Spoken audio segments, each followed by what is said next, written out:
Bonjour à toutes et à tous, ravis de se retrouver ici. On a même mis, vous voyez, une petite brise légère pour que vous passiez cet après-midi agréable avec nous pour parler ni plus ni moins que libre-échange, accord avec le Mercosur, Donald Trump, antifascisme, tout ça quoi.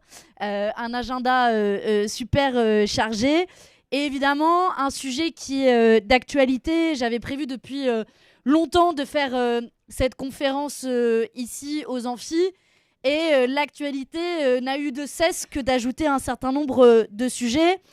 D'abord, le retour au pouvoir de Donald Trump, qui, tel un cow-boy impérialiste, a voulu imposer sa loi à tout le monde entier, et c'est traduit par l'accord de libre-échange, parce que c'est bien un accord de libre-échange entre les États-Unis et l'Union européenne, on y reviendra longuement, et évidemment la multiplication des accords de libre-échange à travers le monde, et notamment l'accord de libre-échange avec le Mercosur, qui va être la grande prochaine bataille qu'on va mener au niveau européen. Pour discuter de tout ça, j'ai la chance d'être super bien entourée et je suis super contente. Vous avez de super connaisseurs à travers des prismes assez différents. Nicolas Giraud, qui est agriculteur, éleveur dans le Jura, il fait du comté. Alors il m'a dit oui, mais si tu le dis, les gens vont vouloir du comté. Il fait... Ouais, mais en même temps, le comté, c'est un bon exemple d'un modèle alternatif qui existe en matière agricole et commerciale et que c'est possible de protéger nos produits et qui va nous parler de l'impact de tous ces accords-là sur l'agriculture. Et puis, à ma gauche, on n'a toujours pas défini si c'était à ma gauche politiquement, mais je te laisse le temps de ta prise de parole pour y réfléchir. Maxime Combe, que vous connaissez aussi peut-être, qui... J'ai oublié de dire que Nico était à la Confédération Paysanne, c'est quand même le plus important aussi. Et c'est pour ça qu'il est là, pardon, je fais ça de manière complètement désordonnée. Et Maxime Combe, qui est économiste, spécialiste des questions de libre-échange, très impliqué dans les collectifs contre le libre-échange. À l'époque, le collectif Stop TAFTA, et quelque chose me dit qu'on va pouvoir le réactiver, mais qui travaille aussi beaucoup sur l'accord avec le Mercosur et qui est aussi un militant de longue date d'Attaque, qui en a été le porte-parole. Donc merci à tous les deux d'être présents ici, d'avoir fait le déplacement et de venir nous apporter vos lumières. L'idée, on peut les applaudir parce qu'on est contents. Merci les camarades. Moi, évidemment, je vais vous parler avec ma casquette de députée européenne, mais aussi comme première vice-présidente de la commission des affaires commerciales. Ça fait un peu ronflant comme ça, on n'aime pas trop les titres ronflants. Mais c'est un titre que j'utilise pour les enquiquiner un petit peu, notamment pour avoir accès au texte, parce que j'y viendrai. Un des grands problèmes dans le libre-échange à l'échelon européen, c'est évidemment le fait que tout est caché, tout est masqué, et que vivons heureux, vivons cachés, et qu'un grand nombre des textes auxquels on est censé avoir accès ne sont pas accessibles, et que la Commission européenne aime bien passer en force sans informer le Parlement européen comme elle devrait le faire. Et peut-être quelques mots pour introduire le sujet, et je laisserai ensuite Maxime revenir aussi sur le temps long qui nous permet de remettre en perspective les questions de libre-échange. Si je prends le temps un peu plus court et le temps juste de mon mandat comme députée européenne, et avec le vent, je fais gaffe à mes feuilles. Je suis élue depuis 2019. Depuis 2019 que je suis au Parlement européen, on a déjà vu un grand nombre de traités de libre-échange. Il y a eu le texte avec le Vietnam, le texte avec la Nouvelle-Zélande, le texte avec le Kenya, avec le Chili, bref, avec le monde entier. Et ça, c'est ce qui a déjà été voté. Mais dans le pipeline, vous avez à peu près tous les États du monde. L'Indonésie, le Mercosur évidemment, le Mexique, l'Australie, l'Indonésie, la Thaïlande. Bref, l'Union européenne fait la démonstration de ce qu'elle est. L'objectif, c'est juste d'abaisser les barrières douanières pour qu'on commerce avec le monde entier. Et pour comprendre le problème même du libre-échange, c'est que l'objectif est de faire venir de l'autre bout de la planète des choses qu'on sait et qu'on peut produire ici. Ce qui fait qu'on organise notre économie, qu'on la tourne vers l'exportation plutôt que de satisfaire nos besoins locaux. Et on construit une économie exportatrice extrêmement polluante et qui met en compétition un agriculteur comme Nicolas avec un agriculteur de l'autre bout du monde, qu'on met en compétition aussi les droits des travailleurs dans l'industrie. Et pour bien comprendre, le libre-échange, ça s'attaque au modèle économique et ça propose précisément un modèle du tout concurrence à l'échelon international. À tel point que, en 30 ans, les flux agricoles et alimentaires ont plus que doublé. À tel point que si vous prenez la surface de la France, on a quasiment la moitié des terres agricoles françaises qui servent à exporter. Alors que les terres agricoles françaises, elles auraient de quoi nourrir 2 fois la population française. Alors pourquoi on va chercher du lait en Nouvelle-Zélande alors qu'on est capable de le produire ici très bien et dans la ferme de Nicolas? Donc ça nous pose un peu la problématique du libre-échange sur laquelle on a été, il faut le dire, pendant assez longtemps, un des seuls groupes à se mobiliser. Et on voit que le vent commence à tourner, on parle un peu plus de protectionnisme, de relocalisation, et dans le même temps, on continue à signer à tour de bras des accords de libre-échange. Et j'aurai le temps d'y revenir, mais je suis fière au Parlement européen, et je l'ai dit de nombreuses fois pendant la campagne, de présider le seul groupe qui n'a jamais voté aucun accord de libre-échange. Quel que soit le pays, quelle que soit l'origine, quelle que soit la destination. Parce que ce modèle économique-là, il est voué à sa perte.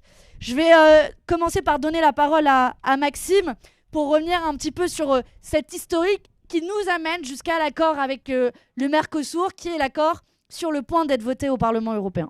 Merci à toi, Maxime. Merci beaucoup, Manon. Merci à toutes et à tous. Merci beaucoup pour l'invitation.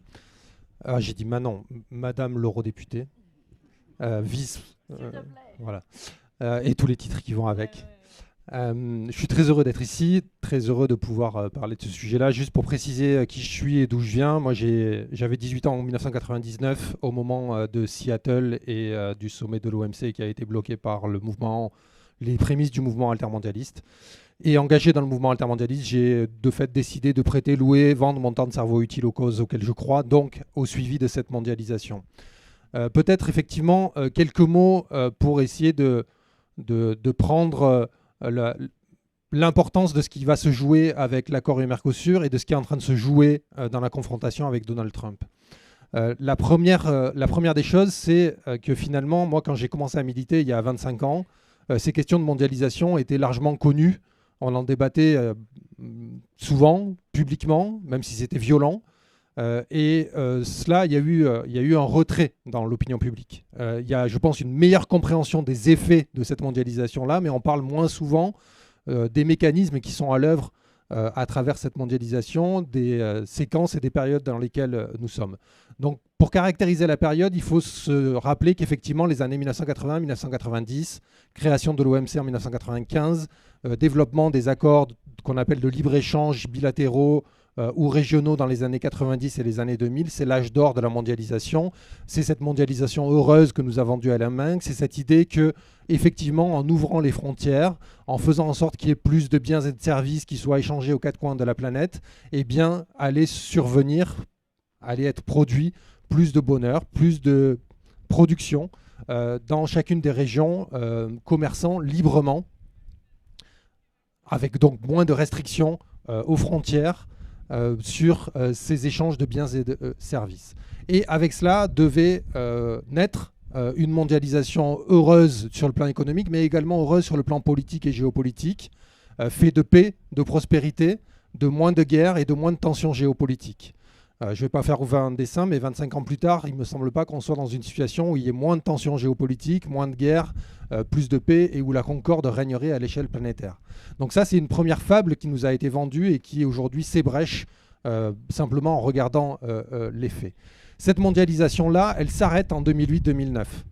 Pourquoi parle-t-on de mondialisation? Les économistes, ils ont besoin d'un élément factuel qui permet de caractériser une situation. La mondialisation, c'est quand, et l'accroissement de cette mondialisation, c'est quand finalement le commerce international des biens ou des services, qu'importe, augmente plus vite que le PIB mondial. C'est-à-dire que chaque fois que vous rajoutez une unité de production à l'échelle internationale, vous rajoutez plus d'une unité de commerce international. Et ça, c'est vrai dans les années 90 et dans les années 2000, et ça s'arrête en 2008-2009 avec la crise qui survient, la crise économique et financière qui survient. Et un effondrement relativement important, mais qui va se résorber du commerce international, et un effondrement des échanges financiers internationaux. Depuis cette période-là, on a parlé souvent de globalisation, de mondialisation molle, lente. Les Québécois ont inventé le terme mondialisation, qui me paraît tout à fait juste, c'est-à-dire qu'on n'a pas changé de régime, mais que cette mondialisation ne s'est pas accélérée dans les années 2010. Et depuis les années 2010, avec la guerre en Ukraine, avec la pandémie de Covid, et maintenant avec l'élection de Donald Trump et la nouvelle situation internationale sur laquelle on va revenir, on est dans une situation indéterminée sur la suite à donner à cette mondialisation-là. Pourquoi avons-nous tout plein d'accords de libre-échange ? Eh bien parce qu'une partie, donc c'est la deuxième question à laquelle je veux répondre, et notamment pourquoi aujourd'hui on parle beaucoup de mondialisation et de l'enjeu agricole, comme si tous les autres enjeux sur les services, sur les enjeux industriels étaient clos. Eh bien parce que la mondialisation et la libéralisation des secteurs historiques de l'économie, hors agriculture, a déjà eu lieu à travers l'OMC et à travers un certain nombre d'accords bilatéraux, mais notamment l'OMC, l'Organisation mondiale du commerce, et les accords qui sont nés il y a une vingtaine d'années. Ce n'est pas le cas pour le monde agricole. Le monde agricole a même fait dérailler cette mondialisation, et le dernier cycle de négociations au sein de l'OMC, qui s'appelait le cycle de Doha, enfin il y en a eu d'autres après, mais important, et il n'y a pas eu de libéralisation totale et générale du monde agricole. Et donc, que se passe-t-il aujourd'hui pour la Commission européenne et l'Union européenne, qui souhaitent effectivement insérer toujours plus d'activités, toujours plus d'emplois, toujours plus d'entreprises dans ces circuits mondiaux? Eh bien, c'est quand elle va négocier avec des puissances agricoles mondiales, que ce soit le Brésil, l'Argentine, la Nouvelle-Zélande, qui est un tout petit pays, mais dont la principale force est d'exporter des produits agricoles. Eh bien, à partir du moment où vous voulez vendre plus de voitures, vous voulez vendre plus de services, vous voulez vendre plus de produits chimiques, plus d'industries métallurgiques et autres venant d'Allemagne aux quatre coins de la planète, eh bien, il faut que vous mettiez sur la table d'autres secteurs que vous êtes prêts à libéraliser en contrepartie.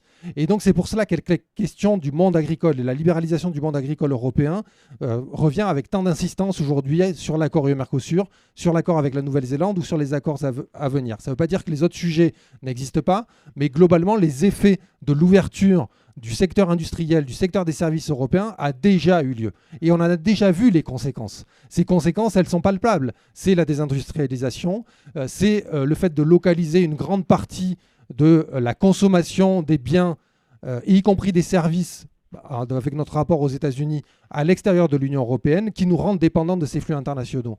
On a souvent l'impression que ce sont les États-Unis qui sont au cœur de la mondialisation néolibérale, de la mondialisation telle qu'elle existe depuis 40 ans. La réalité, c'est que c'est l'Union européenne. 20, 21, 22, 23% du PIB européen, ça dépend comment on compte, et je vais faire vite, parce que maintenant on va vite me taper sur les... Et donc, mais on a plus quasiment entre un cinquième et un quart du PIB européen qui passe, l'équivalent d'un quart ou d'un cinquième du PIB européen qui passe en importation et exportation à l'échelle de l'Union européenne. Pour les États-Unis, on est juste à 12, 13, 14% maximum. La Chine, c'est entre les deux. Donc en fait, l'économie internationale de ces grandes régions la plus intriquée, la plus, la plus touchée et imbriqué dans cette mondialisation, c'est l'économie européenne. Donc quand on considère, et c'est ce que fait l'Union européenne, à la fois la Commission européenne, mais également un grand nombre d'États membres, que de considérer que la planche de salut de l'Union européenne passe par importer et exporter toujours plus de biens et services pour alimenter l'économie européenne et pour vendre les surplus de la production européenne, eh bien, il faut mettre sur la table le secteur agricole. Et le secteur agricole devient monnaie d'échange. Donc, quand le monde agricole aujourd'hui se mobilise contre ces accords de libre-échange en disant « nous sommes qu'une monnaie d'échange », ils ont totalement raison sur le fond. On reviendra après sur le cas particulier du Mercosur. Et pourquoi la Commission européenne fait-elle ça? Pourquoi l'Union européenne continue de penser que la mondialisation est la planche de salut de l'avenir économique de l'Union européenne? C'est bien entendu, et je pense qu'ici, vous partagez le fait que ce n'est pas l'orientation qu'on souhaiterait donner à cette politique-là. Mais il faut essayer de comprendre pourquoi ils font ça. Ils font cela parce qu'ils considèrent que l'essentiel de la croissance économique des 20, 30, 40, 50 prochaines années à l'échelle mondiale va avoir lieu hors de l'Union européenne. Et en ce sens, ils ont raison. C'est-à-dire que l'essentiel de la croissance économique telle qu'on peut l'envisager et la prédire sur les sur les décennies à venir, va se dérouler en Asie du Sud-Est, en Afrique, un peu en Amérique du Sud. Et là où il pose une hypothèse qui est, elle, totalement discutable, c'est de considérer que c'est en captant une partie de cette croissance-là, à travers les entreprises multinationales européennes qui vont exporter et gagner des parts de marché sur ces marchés en croissance dans les pays du Sud, qu'une partie de cette richesse va revenir sur le territoire européen et donc va, par je ne sais quelle magie, alimenter l'économie européenne et ruisseler d'une certaine façon sur l'économie européenne en créant des emplois et en satisfaisant les besoins et les besoins d'emploi et de revenus des populations européennes. Tout cela est totalement discutable, mais c'est la raison principale pour laquelle l'Union européenne, envers et contre tout, y compris envers aujourd'hui envers la nouvelle situation internationale, continue à penser qu'effectivement il n'y a pas d'horizon alternatif à l'économie européenne que de s'insérer toujours plus dans l'économie mondiale à travers le fait de toujours exporter plus. Et pourquoi toujours importer plus ? C'est la contrepartie de l'élément précédent, mais c'est également parce qu'elle considère que on est en déficit structurel, et d'une certaine façon, elle a totalement raison, de matières premières. Et donc, si l'on veut récupérer plus de matières premières venant des pays du Sud, eh bien, il faut effectivement négocier ces accords, obtenir l'import de ces matières premières, et donc agricole, parce que l'agriculture va passer par pertes et profits, mais également minière, énergétique et autres. C'est pour ces deux raisons-là. Et donc, penser une alternative à cela est compliqué. C'est pas aisé. Et pourquoi ça marche d'une certaine façon ? Eh bien, parce que nous avons toutes et tous, depuis 30 ans, profité d'une certaine manière de cette mondialisation.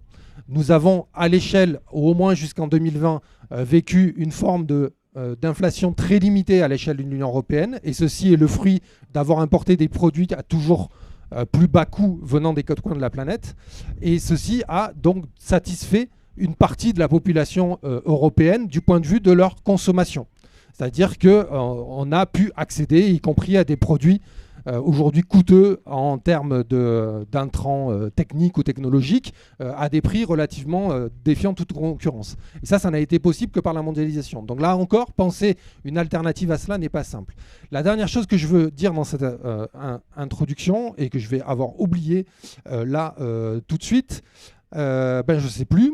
Une seconde, excusez-moi. Je t'ai vu écrire, je me suis dit, à l'écrit, il faut que je fasse vite en 1 minute.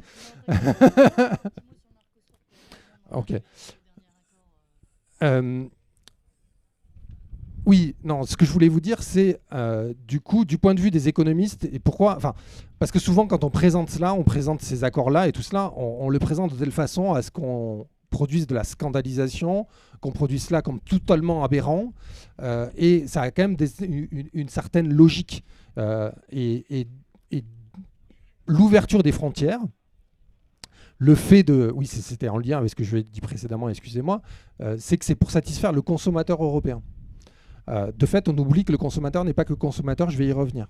Mais l'effet premier de cette politique-là, c'est d'exercer une pression à la baisse sur les prix de tous les secteurs que vous ouvrez à la concurrence internationale.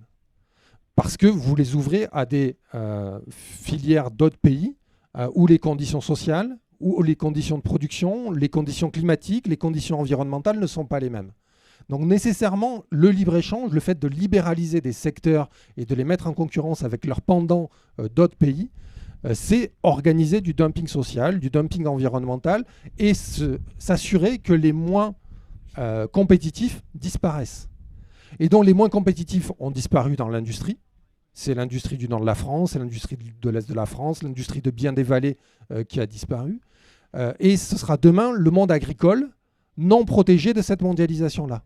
Donc c'est le monde agricole des Piémonts, c'est le monde agricole qui n'est pas déjà hyper compétitif, qui n'est déjà pas hyper tourné vers la mondialisation. Et cette partie du monde agricole, en fait, à Bruxelles, on a considéré que c'était la contrepartie nécessaire et justifiée au fait de pouvoir continuer à exporter de la voiture, allemande, française, italienne, à pouvoir exporter de l'industrie allemande, à pouvoir exporter des services français, on n'en parle pas assez, mais c'est pour exporter des services dans les déchets, dans l'énergie, dans l'eau, vers les collectivités territoriales, des services financiers. Et donc pour cela, on est prêt à satisfaire, à accepter la conséquence obligatoire de cela, c'est-à-dire la disparition par manque de compétitivité de toute l'agriculture européenne qui n'est pas compétitive sur les marchés internationaux. Donc c'est de la production de viande, c'est de la production de fromage qui n'est pas protégée par un abri anti-mondialisation comme le Comté, on y reviendra si vous le voulez plus en détail, c'est de l'agriculture qui doit s'aligner sur les prix mondiaux. Et quand vous ne pouvez pas vous aligner sur les prix mondiaux, ce qui est une majorité par exemple de production agricole, mais ça a été le cas dans le monde industriel, soit vous disparaissez en vous taisant, soit vous vous mobilisez et en fait vous prenez à partie les normes environnementales. Vous prenez à partie le système européen, la situation générale en France ou en Europe. Mais dans la réalité, c'est que si chacun pouvait vivre décemment, travailler décemment et vivre de son travail avec des revenus qui permettent de vivre dignement, eh bien, il n'y aurait pas ces mobilisations contre les normes écologiques et contre les normes environnementales. Et c'est là où je veux conclure pour cette introduction, c'est que cette mondialisation, elle est pensée, réfléchie et mise en œuvre au nom de la satisfaction du bien-être du consommateur. Mais on a oublié que le consommateur, il pouvait être producteur, qu'il pouvait être salarié, qu'il pouvait avoir besoin d'un emploi, et qui pouvait avoir d'autres objectifs qu'acheter toujours moins cher avec des qualités tirées vers le bas. Le libre-échange, ça produit cela. Ça produit une compétition où le moins compétitif disparaît pour transiger sur la quantité et sur les prix. L'alternative à cela, c'est effectivement certainement revenir en arrière et construire des politiques qui soient plus centrées sur le marché européen, la satisfaction des besoins des populations européennes, et arrêter effectivement d'importer et exporter tout ce qu'on n'est pas en mesure de continuer à importer et exporter ce qu'on est en mesure de produire sur le territoire européen. Donc ça, c'est la question des alternatives, on y reviendra par la suite. Ah oui, tu voulais que je parle de Mercosur. Mercosur, qu'est-ce qui est en train de se jouer à travers l'accord UE-Mercosur ? L'accord UE-Mercosur, il est important parce qu'il incarne lui-même, c'est-à-dire la création du principal marché de libre-échange à l'échelle internationale qui va représenter 750 millions de personnes et une part conséquente de l'économie mondiale, mais également parce que c'est aujourd'hui l'accord le plus décrié de l'histoire de l'Union européenne, le plus décrié de tous les accords que Manon a énoncés, les accords précédents. Il n'y a jamais eu autant de tensions, de difficultés pour l'Union européenne et pour les pays du Mercosur, pour les défenseurs de cet accord-là, de voir cet accord être finalisé. Ça fait 25 ans qu'il négocie, il a été stoppé à de multiples reprises. Il devait, là, au mois de juillet, conclure et nous dire « ça y est, c'est bon, c'est dans les tuyaux pour une ratification à l'échelle européenne ». Ce n'est pas le cas encore aujourd'hui, on ne sait pas totalement pourquoi, ce qui est en train de se jouer.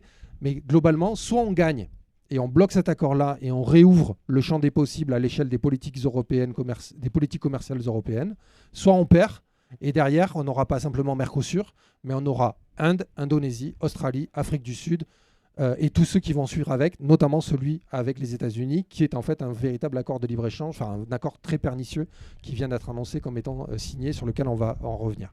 Donc l'accord UE-Mercosur, pourquoi c'est une bataille emblématique ? C'est parce que c'est la condition sine qua non de réouvrir la possibilité d'une politique commerciale alternative à l'échelle de l'Union européenne. On n'a pas le droit de perdre, on a le droit de gagner, et on peut le faire. On pourra y revenir dans la discussion.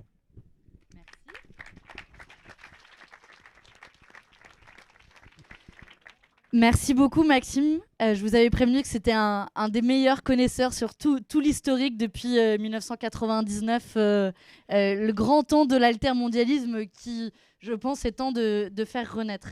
Pour entrer ensuite, maintenant qu'on a cette perspective et cette entrée en matière dans le vif du sujet, sur l'impact spécifique dans le secteur agricole et en particulier l'impact que pose l'accord avec le Mercosur sur le secteur agricole. J'y reviendrai ensuite plus en détail, mais parce que c'est un accord qui aura des conséquences terribles, mais dont le volet agricole est un des pires volets, avec des centaines de milliers de tonnes de bœuf, d'œufs, de volailles, de sucre, de soja, etc., qui seront importés en plus des quotas qui sont déjà importés, et le tout sans la moindre barrière douanière, et évidemment avec des règles sanitaires et environnementales extrêmement différentes. Et on va entrer dans ce sujet-là avec justement Nicolas et la vision de la Confédération paysanne sur l'impact sur le secteur agricole. À toi Nico. Merci Manon, merci de nous avoir invités. Donc moi je suis paysan en effet à la Confédération Paysanne, je suis paysan dans le Jura, vous l'avez dit tous les deux, producteur de lait à Comté, j'y reviendrai parce que quelque part c'est pas totalement anecdotique dans le débat qu'on a là sur libre-échange et agriculture, c'est une des productions emblématiques sur les enjeux de protection de notre alimentation. Dire en préambule que la Confédération Paysanne, syndicat paysan qui a un peu plus de 30 ans, on s'est bâti sur des enjeux sociaux et écologiques. Je le présente souvent comme ça, on a deux pieds. Un pied social des paysans nombreux et rémunérés, pas seulement pour être rémunérés et être bien dans nos bottes, mais aussi pour arriver à mener les transitions écologiques, climatiques et territoriales. Ça, c'est pour moi les deux piliers à quoi doit servir l'agriculture. On s'est aussi bâti forcément en opposition avec le syndicalisme majoritaire, avec l'idée de productivisme agricole, avec l'idée de mondialisation, l'idée de tout ce qu'a développé Maxime, comme quoi la croissance, notamment la croissance du secteur rural, du secteur agricole, passera par une mondialisation, par une course au volume, par une course au prix bas. Donc la Confédération Paysanne s'est bâtie là-dessus. Maxime a parlé de 99, Seattle, les sommets intermondialistes. 99, c'est aussi le démontage du McDo à Millau en opposition ça pourrait redémarrer actuellement, en opposition aux rétorsions américaines sur le commerce, notamment de fromage, en l'occurrence de Roquefort. Et on était déjà en plein cœur de la tourmente. Comment est-ce que l'agriculture devenait une monnaie d'échange au sein du commerce international? On a aussi dans le même temps, dès le début, eu un engagement, j'allais dire, à la fois altermondialiste et internationaliste, de comment est-ce qu'on a une volonté de protéger notre agriculture ici, mais aussi une attention à comment est-ce qu'elle peut se développer dans les pays du Sud.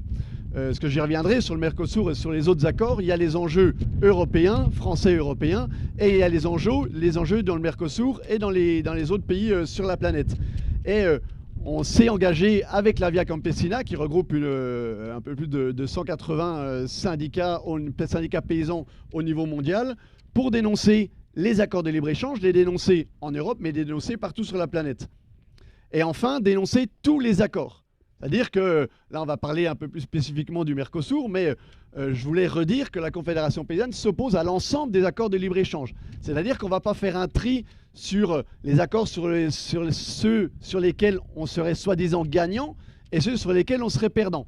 Parce qu'à partir du moment où on va trier les accords, on va penser qu'on va mettre le petit doigt dans l'engrenage et qu'on pourra le retirer quand on voudra. Quand on est dans cette logique de pousser à la mondialisation de l'agriculture, de l'alimentation, à cette course au volume, à cette course au prix bas, il n'y a pas de fin. On s'engage et on gagne, on perd, mais on n'arrivera pas à gagner à tous les coups. C'est une vue de l'esprit de penser qu'on pourra choisir les accords gagnants et délaisser les accords perdants. Et encore une fois, il pourrait apparaître comme gagnant, je vais en citer un ou deux, par exemple celui avec le Canada où on exporte des produits laitiers. Il pourrait apparaître gagnant pour les producteurs laitiers européens. Sauf que, à vouloir exporter plus de l'Europe, il va falloir produire plus. Produire plus, ça veut dire intensifier nos pratiques. Ça va vouloir dire concentrer les mécanismes de production. Ça va vouloir dire faire disparaître une partie des paysans qui seront désignés comme non compétitifs. Et à partir de là, on a une agriculture qui est totalement dédiée à la mondialisation, au libre-échange, mais qui n'est plus du tout dédié à la recherche d'alimentation, à la recherche de souveraineté alimentaire et la recherche de relocalisation. Donc les aspects du libre-échange sont toujours dévastateurs, qu'on soit dans des accords entre guillemets perdants ou gagnants. On est toujours dans une course au volume, une course au prix bas. Et dire que le libre-échange, ce qu'on peut, moi comme je l'image en France, c'est le libre-échange, c'est les 1000 vaches. Parce qu'on va être obligé d'avoir des usines à vaches pour être dans une logique d'exporter. Le libre-échange, c'est les méga-bassines. Parce que si on veut continuer à avoir une production céréalière toujours aussi intensive, avec toujours autant de volume, et qui cherche à être compétitive malgré le dérèglement climatique, eh ben, il y aura besoin d'accaparer l'eau, il y aura besoin des méga-bassines. Donc ça, c'est aussi le symbole du libre-échange. Le libre-échange, ça produit une agriculture industrielle dans les pays qui veulent exporter, en l'occurrence en France et en Europe. Donc c'est tout ce contre quoi on lutte et qui pousse la Confédération paysanne à se positionner et à proposer des alternatives. On y reviendra par la suite. Et deux exemples, avant de parler spécifiquement Mercosur, deux exemples d'accords de libre-échange qui auraient pu apparaître gagnants. Ça concerne le lait, parce que moi je suis producteur laitier. C'est les accords avec l'Afrique de l'Ouest qui ont permis quelque part d'écouler des stocks européens massifs de lait et de poudre de lait. Alors encore une fois, en poussant les paysans européens à produire plus, et surtout en produisant en Afrique de l'Ouest des énormes problèmes sur la capacité de ces pays-là et de ces agriculteurs-là à fournir en alimentation locale. Comment arriver à être compétitif localement face à une agriculture européenne subventionnée à grands coups de milliards européens par la PAC, qui amène ses excédents de lait, de poudre de lait, sur des marchés qui ne sont pas encore formés à cet endroit-là. Donc, s'opposer aux accords de libre-échange, c'est aussi amener le discours que la souveraineté alimentaire, elle va se bâtir ici, mais elle doit pouvoir aussi se bâtir dans ces pays-là, dans les pays d'Afrique de l'Ouest, où la capacité à produire du lait est une réalité. Par contre, il faut lui laisser sa chance et il faut qu'elle puisse être protégée. Et le deuxième exemple, c'est celui dont je parlais avec l'accord de libre-échange avec le Canada, qui, encore une fois, a poussé l'Europe à détricoter ses quotas laitiers pour pouvoir chercher à produire plus, au détriment d'un prix du lait, au détriment d'une rémunération et au détriment d'un maillage agricole et d'un maillage d'exploitation laitière nombreuse, et est allé exporter au Canada et a fait la même chose au Canada. Le Canada, c'était le dernier pays qui avait une protection de ses productions laitières avec des contingentements style quota laitier qu'on connaissait en Europe. Et les accords avec le Canada n'ont fait que de détricoter ces systèmes de protection qui permettaient aux éleveurs canadiens d'être à peu près bien rémunérés. Donc là, on est dans les accords généraux de ce qu'ils produisent de manière générale. Le Mercosur ne produit pas autre chose que ces dégâts-là, sauf qu'il va aussi s'attaquer à d'autres secteurs, un secteur qui avait été peut-être un petit peu oublié jusque-là, c'est le secteur notamment de la viande bovine, qui sera mis en concurrence avec les secteurs bovins de l'Amérique du Sud, avec, je ne sais pas si vous faites l'image, mais on n'est pas du tout dans les mêmes types d'élevage entre les élevages bovins européens et français. On a typiquement des élevages à l'herbe sur des petites surfaces, dans des élevages de montagne, notamment dans le Massif central, une agriculture très extensive, pas forcément très rémunératrice. Et en face de ça, une agriculture du Mercosur, très intensive, j'allais dire en moyens de production, très extensive parce qu'elle a aussi énormément de surface à sa disposition pour pouvoir toujours produire plus, et des surfaces qui ne sont pas aujourd'hui à sa disposition, mais qui vont le devenir avec la déforestation, qu'on connaît déjà, mais qui va encore s'accélérer avec le Mercosur. Donc encore une fois, le Mercosur, ça va produire ici en France clairement une baisse des prix sur la viande bovine, alors qui pourrait être, comme l'a dit Maxime, qui pourrait être un intérêt pour les consommateurs que nous sommes tous et qui recherchent pour certains du prix bas, mais qui va à terme faire disparaître l'agriculture que l'on connaît, l'élevage que l'on connaît en France et en Europe. On n'a aucune chance de pouvoir être compétitif sans protection douanière, sans protection avec des normes ou des règles qui nous empêcheraient d'être en concurrence directe avec une agriculture de l'Amérique du Sud.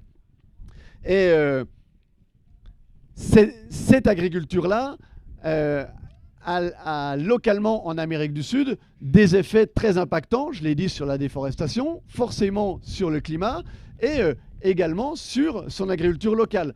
Je parlais de souveraineté alimentaire tout à l'heure.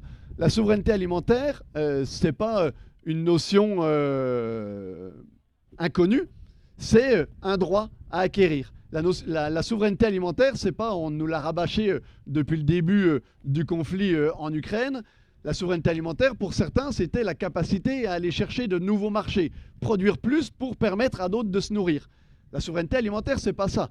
La souveraineté alimentaire, c'est le droit des peuples à établir leurs lois, leurs règles agricoles et alimentaires pour arriver à accéder à une alimentation de qualité et choisie. C'est ça la souveraineté alimentaire, c'est un droit. C'est un droit à bâtir collectivement, ici en France, en Europe et ailleurs partout dans le monde. Et ce droit-là, il ne pourra pas s'acquérir avec une course effrénée au volume, une course effrénée au prix bas, parce qu'encore une fois, dans le Mercosur, les paysans qui vont intensifier leurs pratiques et chercher à produire plus à moins cher, ne vont pas être dans une logique de rechercher les marchés locaux et de rechercher à nourrir les consommateurs locaux. Ils vont être dans une logique d'aller inonder les marchés européens pour faire du profit. Donc on va être perdant, j'allais dire, des deux côtés de l'Atlantique, avec des paysans européens qui vont disparaître et qui seront dans l'incapacité à produire pour nourrir ici en France et en Europe, et des paysans sud-américains qui vont être poussés à produire plus, poussés à produire à l'export et non pas à rechercher à avoir une agriculture qui se relocalise et qui cherche à répondre à la demande locale qui sera forcément différente de la demande internationale et de la demande sur les marchés export. Donc, redire aussi que cet accord avec le Mercosur est un accord perdant des deux côtés de l'Atlantique, parce que aussi on n'a pas du tout les mêmes normes en termes de production. Alors certains se cachent là derrière en disant bon ben on n'a pas les mêmes normes, mais continuons à faire du libre-échange en mettant en place ce qu'ils appellent des mesures miroirs qui empêcheraient l'agriculture sud-américaine d'importer une viande bovine qu'on ne serait pas capable de produire ici. Alors moi, je pense que déjà l'agriculture sud-américaine sera capable de s'adapter à ça. À terme, elle sera capable de produire avec de la traçabilité. À terme, elle sera capable de produire sans hormones, sans antibiotiques et sans déforestation. S'il n'y a que ça, elle sera capable de le faire. Donc, quelque part, les mesures miroirs, je pense que c'est un élément pour retarder une échéance. Ce n'est pas du tout pour la mettre de côté et empêcher son arrivée et empêcher l'arrivée de ces volumes de viande importants depuis l'Amérique du Sud. Et aujourd'hui, l'Amérique du Sud n'a pas les mêmes normes de traçabilité, n'a pas les mêmes normes de conditions d'élevage, n'a pas les mêmes normes en termes d'antibiotiques et d'hormones. Et quelque part, on ne peut pas accepter que cette agriculture-là vienne concurrencer une agriculture qui cherche à élever ses standards. Alors après, comme disait Maxime, on pourrait avoir le choix, et c'est ce que dit une partie du monde agricole en France et en Europe, et ben à ce compte-là, donnez-nous les moyens d'être concurrentiels ici aussi, et redonnez-nous les produits que vous avez interdits un certain temps. C'est ce qu'on a fait dans la loi du plomb avec l'acétamipride sur les productions de noisettes, mais majoritairement de betteraves. On est aussi dans ces cas-là dans une logique de libre-échange sur le marché européen, mais dans une logique de libre-échange. C'est-à-dire que plutôt que de chercher à protéger notre agriculture face à des importations d'autres pays, eh ben on va lui donner d'autres moyens pour continuer à produire plus à moins cher.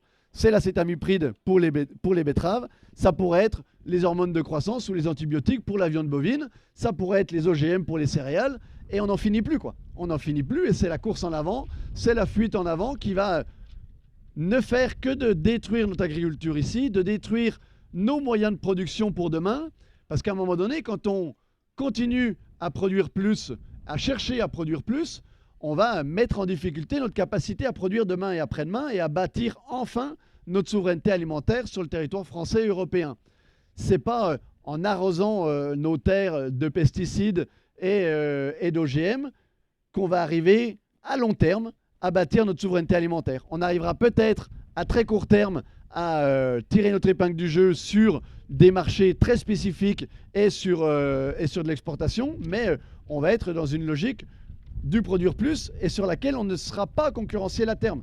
le libre-échange, comme l'a dit Maxime, et je terminerai là-dessus, c'est la capacité des pays, en l'occurrence en agriculture, ce que je connais le mieux, de quel pays sera le plus capable de s'asseoir sur ses normes sociales, environnementales et climatiques. Et aujourd'hui, très clairement, c'est pas la France et l'Europe qui aura le plus de capacité à faire ça en termes de surface, en termes de normes et en termes de règles. Et encore heureux. Et on n'a que le choix de refuser ces accords de libre-échange et de bâtir ensemble des alternatives aux accords de libre-échange en protégeant notre agriculture. Et on en parlera ensuite.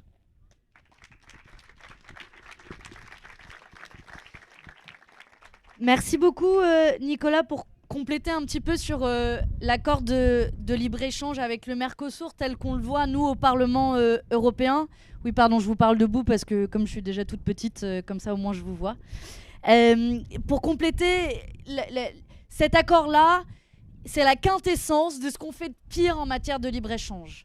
C'est une catastrophe d'un point de vue environnemental, d'un point de vue social et d'un point de vue agricole.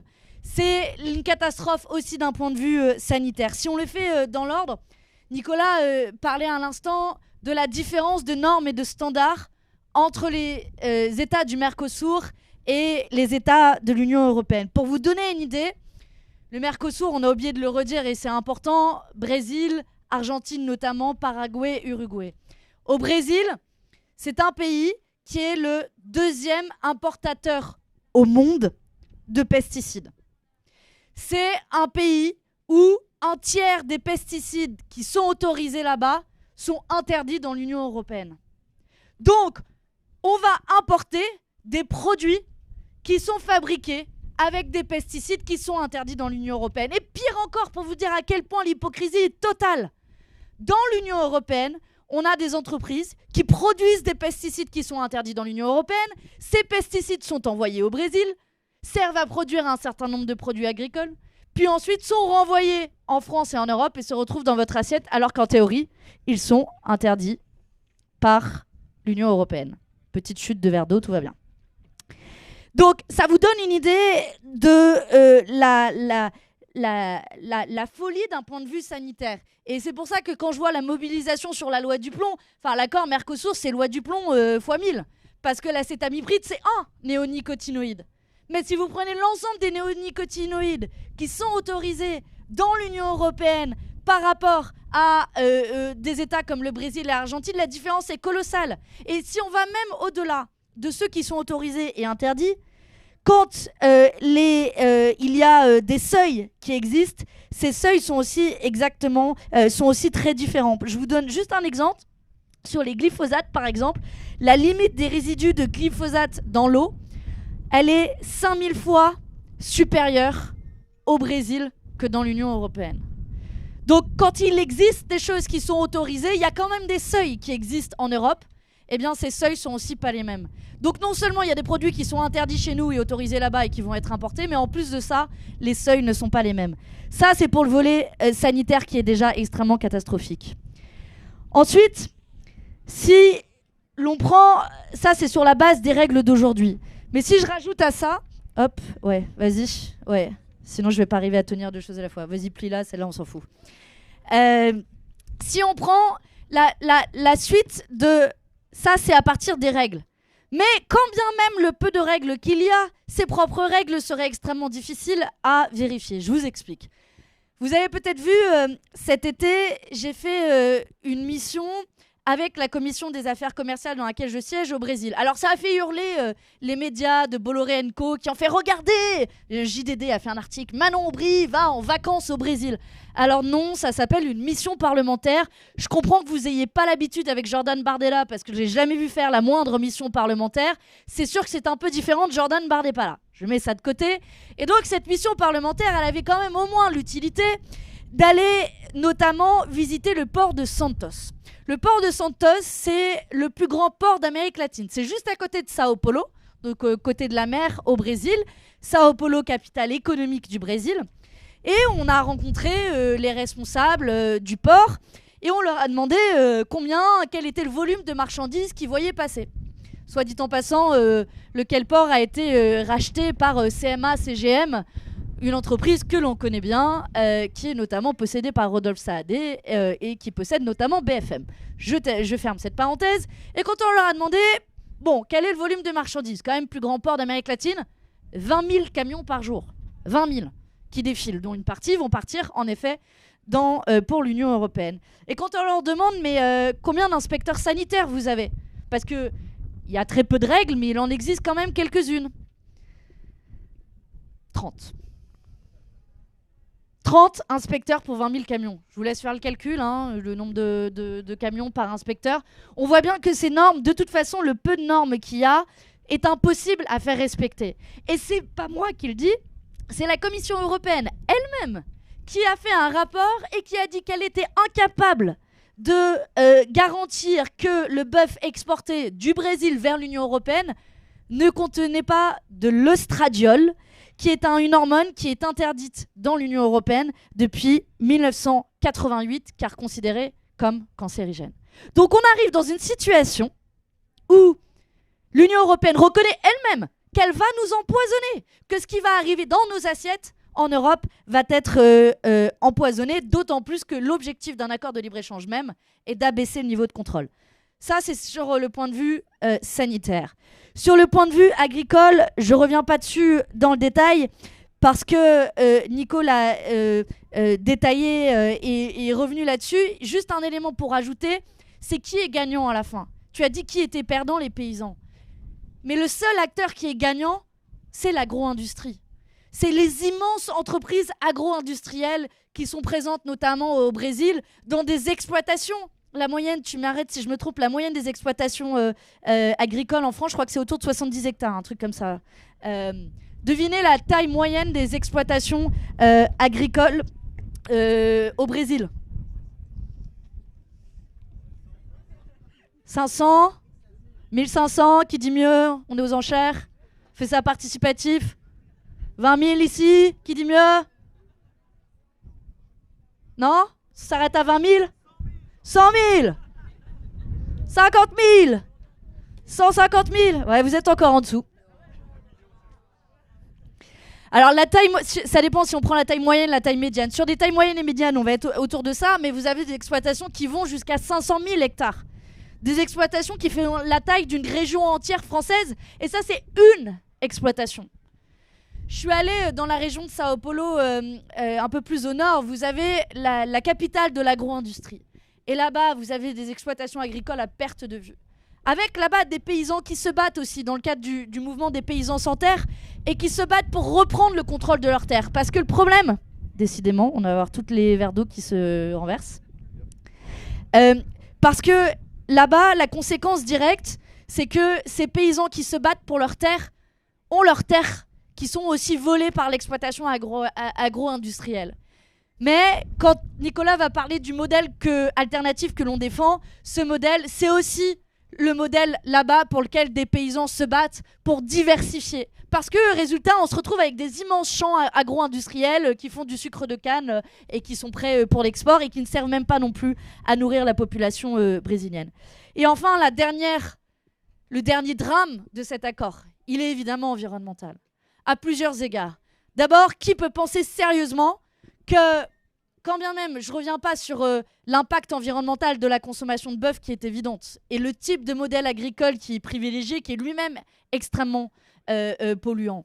Mais en plus de ça, très facile à comprendre que si vous prenez du lait, du sucre, du bœuf, produit par... ici, on est dans une zone, il y a pas mal d'exploitations agricoles dans le coin, donc qui viennent globalement de votre département, c'est pas la même empreinte environnementale que du bœuf qui vient du Brésil.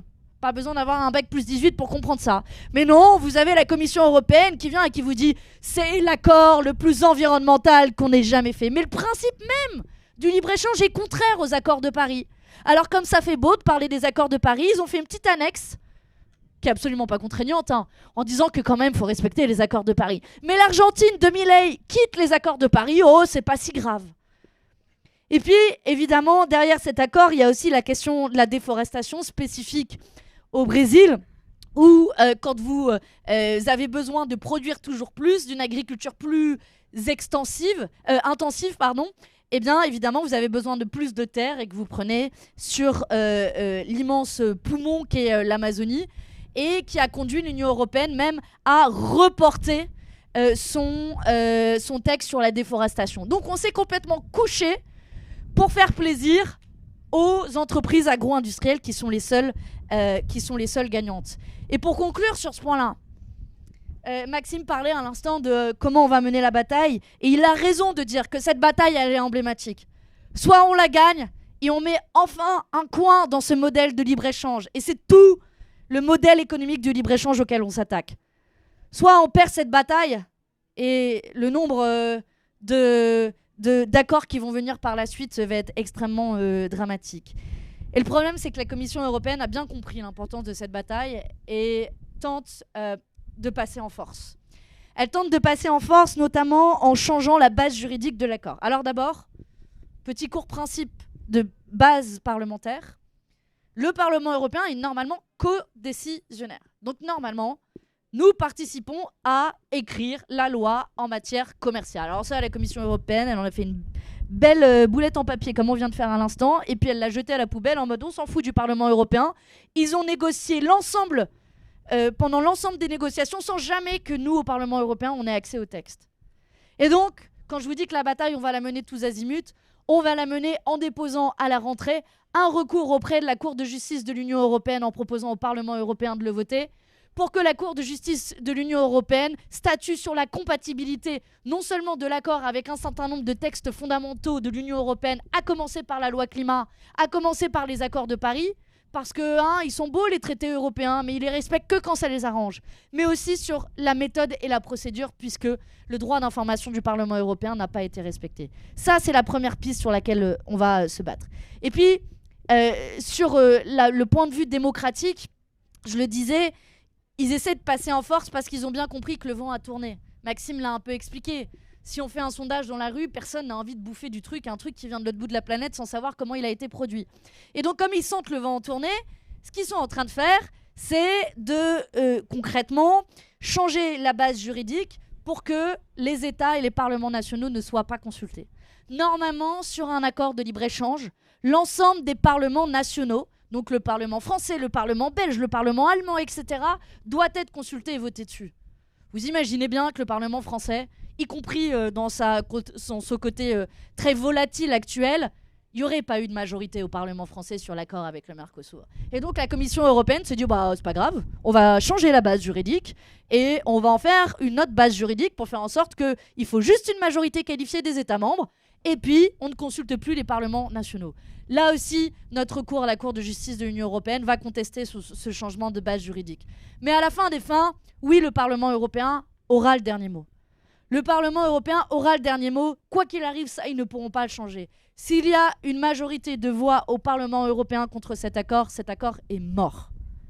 Et Maxime le disait en termes de timing, il y a plein d'étapes, mais en gros, il va être officiellement signé par l'Union européenne, a priori dans les jours, semaines qui viennent, ce qui veut dire un vote au Parlement européen d'ici la fin de l'année. Et c'est là que la mobilisation va commencer. C'est là où on aura besoin de vous. C'est là où il va falloir que tous ceux qui ont fait des belles paroles ces dernières semaines, ces derniers mois, ces dernières années, à commencer par Emmanuel Macron lui-même, qui, je le rappelle, il n'est pas président de la République depuis hier, Macron. Il est président de la République depuis 8 ans. Et qu'est-ce qu'il a fait pour arrêter l'accord de libre-échange avec le Mercosur? Qu'est-ce qu'il a fait pour créer une minorité de blocage au Conseil européen pour avoir des États qui s'y opposent? Rien. Mais il vient à la télé en disant « Cet accord est inadmissible ». J'imite assez mal Emmanuel Macron, mais vous voyez le genre. Cet accord est inadmissible, mais il ne fait rien pour l'arrêter. Alors nous, au Parlement européen, on continue la mobilisation, on continue un à un d'aller voir chaque député en leur disant « Il faudra que tu assumes la responsabilité de ce vote ». Et c'est là où on va avoir besoin de vous aussi pour demander des comptes, pour que chacun de ces députés européens qui votera en faveur de cet accord sait qu'il sacrifiera notre environnement, notre agriculture et notre santé et qu'on leur fasse payer. Et cette mobilisation-là, elle est dans notre main à nous tous. Et j'espère que ces amphis sonneront le début de la mobilisation contre cet accord de libre-échange parce qu'il nous reste que quelques mois. mais ce seront les mois les plus importants pour faire tomber cet accord de malheur. Ce qui nous fait une transition avec pourquoi ils nous vendent aussi cet accord. Dans le contexte actuel de l'accord entre Donald Trump, les États-Unis et l'Union européenne, ils nous disent, mais vous comprenez, vu que Donald Trump c'est un méchant, tout ça, mais on signe quand même un accord de libre-échange avec lui, il faut donner des débouchés à nos produits, c'est pour ça qu'on va les vendre aux États du Mercosur. Sauf que, en réalité, si on fait un accord avec... merci Nicolas pour cette super assistance. Si on fait un accord avec les États-Unis, c'est parce qu'on continue ce modèle.